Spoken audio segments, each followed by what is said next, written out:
యూత్ఫుల్గా కనిపించాలని ఎవరికీ ఉండదు. ముడతలు వస్తుంటే భయం వేస్తుంటుంది, తెల్ల వెంట్రుకలు వస్తే భయం వేస్తూ ఉంటుంది. వీలైనంత వరకు అటువంటి వాటిని రకరకాల కాస్మెటిక్స్ మరియు కాస్మెటాలజీ ట్రీట్మెంట్స్ని మనం ఆప్ట్ చేసుకుంటూ వీలైనంత వరకు ఫైట్ చేస్తూ ఉంటాం వీటితో. ఇది ఒక క్యుములేటివ్ ప్రాసెస్. ఇందులో ఫిజికల్ అండ్ మెంటల్ చేంజెస్ జరుగుతూ ఉంటాయి. ఒక్కొక్కసారి బ్రహ్మాండమైన రిజల్ట్స్ వచ్చినా కూడా మనకి సాటిస్ఫాక్షన్ ఉండకపోవచ్చు. ఎమోషనల్గా మనం హ్యాపీగా లేము, సైకలాజికల్గా మనం సాడ్గా ఉన్నాము అన్నప్పుడు బాహ్య రూపం ఎంత బాగా ఉన్నా కానీ మనకు సాటిస్ఫాక్షన్ ఉండదు. అండ్ అలాగే కాస్మెటాలజీ ట్రీట్మెంట్స్ ఎన్ని చేసుకున్నా కూడా ఇంటర్నల్గా మీకు హ్యాపీనెస్ లేనప్పుడు ఏ ట్రీట్మెంట్లు కానీ, ఏ క్రీములు కానీ, ఏ ప్రొసీజర్స్ కానీ మనకి సాటిస్ఫాక్షన్ని ఇవ్వలేవు. సో అందుకనే దీన్ని బోత్ మెంటల్ అండ్ ఫిజికల్ లెవెల్లో జరుగుతూ ఉంటుంది. మనకి కనిపించేది మాత్రమే మనం గమనిస్తూ ఉంటాం. ఇది ఎప్పుడు జరుగుతుంది గ్రేస్ఫుల్గా అంటే ఎమోషనల్ లెవెల్లో మీరు హ్యాపీగా ఉన్నప్పుడు. ఎర్లీ 40స్లో గ్రేయింగ్ రావడము, మొహం పైన 40స్లోనే రింకిల్స్ రావడము, ఇవన్నీ కూడా ఫిజికల్ చేంజెస్ మనకి నచ్చవు. ఇలాంటివి నచ్చక కాస్మెటాలజీ ప్రొసీజర్స్కి వెళ్తూ ఉంటాం.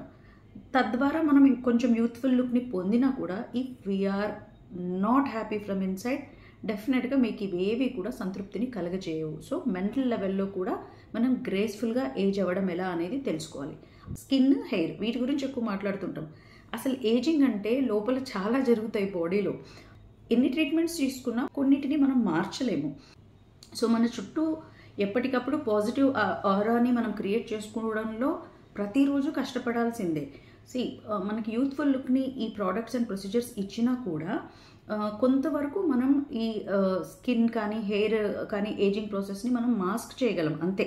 దీన్ని ఇంకా కొన్ని చేంజెస్ అలాగే ఉంటాయి. ఫర్ ఎగ్జాంపుల్ కొంతమంది వస్తూ ఉంటారు, they are in late 30s and they complain of grey beard, grey hair.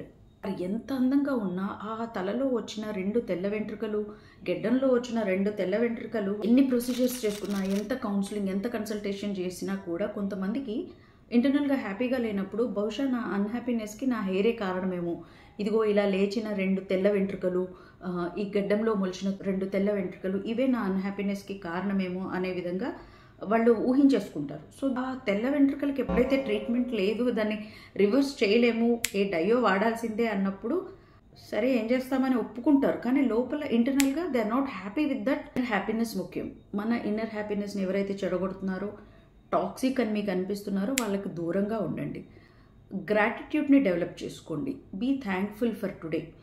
మీకు మీరు గుర్తు చేసుకోండి, ఎంత దూరం వచ్చాం మనము అనేది గుర్తు చేసుకొని సంతోషంగా ఉండే ప్రయత్నం చేయాలి. ఆప్టిమిస్టిక్ అప్రోచ్ టువర్డ్స్ లైఫ్ అనేది చాలా ఇంపార్టెంట్. పాజిటివ్గా వెళ్ళే వాటినే చూస్ చేసుకోండి. పీస్ని ఎక్కువగా చూస్ చేసుకోండి. అన్నిటినీ కూడా అలవర్చుకోవడంతో పాటు కాస్త ఎక్సర్సైజ్ కూడా స్టార్ట్ చేశారంటే you can age gracefully even with grace and wrinkles. Lines నా ఫోర్ హెడ్ మీద నన్ను బాధ పెడుతున్నాయి, నా హెయిర్ లైన్ కొద్దిగా రిసీడ్ అయింది, ఈ జా లైన్ కిందికి జారిపోయినట్టుగా ఉండడం, సాగీ స్కిన్, ఇలాంటి వాటితో మీరు ఇబ్బంది పడుతున్నట్లయితే visit crowns aesthetic solutions. We're there for your help. Approach అవ్వండి. మేబీ ఒక కౌన్సిలింగ్ సెషన్, కన్సల్టేషన్లో కూడా హెల్ప్ అవ్వచ్చు, ట్రీట్మెంట్స్ దాకా వెళ్లకుండా కూడా. సో ఒక్కొక్కసారి మన పర్స్పెక్టివ్ చేంజ్ చేసే ఒక చిన్న స్మాల్ టాక్ కూడా చాలా హెల్ప్ అవుతుంది. So visit us at crowns aesthetic solutions, Hyderabad and Vijayawada.